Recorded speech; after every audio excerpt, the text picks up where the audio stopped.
বিএনপির মহাসচিব মির্জা ফখরুল ইসলাম আলমগীর বাউল শিল্পীদের ওপর সাম্প্রতিক হামলাকে নেক্কারজনক ও উগ্র ধর্মান্ধদের পরিকল্পিত আক্রমণ বলে আখ্যায়িত করেছেন।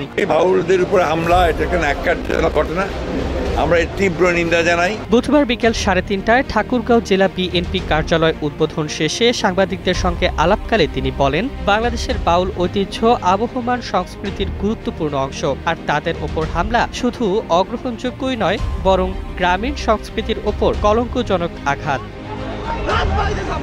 মির্জা ফখরুল জানান, বাউলরা দেশের মাঠে ঘাটে শান্তি, মানবতা ও সাম্যের গান ছড়িয়ে দেন, আর তাদের উপর হামলা সংস্কৃতির ওপর সরাসরি আঘাত। তিনি বলেন, এটা অবশ্যই উগ্র ধর্মান্ধদের হামলা। এ ধরনের হিংসা প্রতিহিংসা কোনোভাবেই গ্রহণযোগ্য নয়। তিনি ঘটনার সুষ্ঠু তদন্ত ও অপরাধীদের বিচারের দাবি জানান।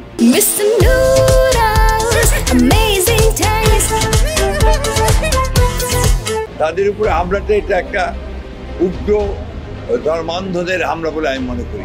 রাজধানীর করাইল বস্তির ভয়াবহ অগ্নিকাণ্ড প্রসঙ্গে তিনি গভীর উদ্বেগ প্রকাশ করে বলেন, কয়েক হাজার দরিদ্র মানুষের ওপর এ ঘটনা চরম আঘাত হেনেছে। নিজের ব্যক্তিগত অভিজ্ঞতার কথা উল্লেখ করে তিনি জানান, তার বাসায় কাজ করা এক মহিলার বাড়িও আগুনে পুড়ে গেছে। তিনি সরকারের কাছে ক্ষতিগ্রস্তদের পুনর্বাসন ও ক্ষতিপূরণের জোর দাবি জানান।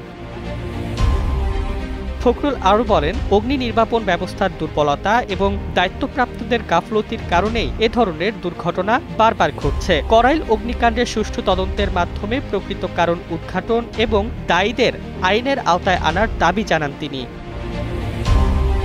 অনুষ্ঠানে জেলা বিএনপির শীর্ষ নেতৃবৃন্দ উপস্থিত ছিলেন। এর আগে তিনি দলীয় নেতাকর্মীদের সঙ্গে মতবিনিময় করেন এবং একটি কওমি মাদ্রাসায় 1 লাখ টাকার অনুদান প্রদান করেন।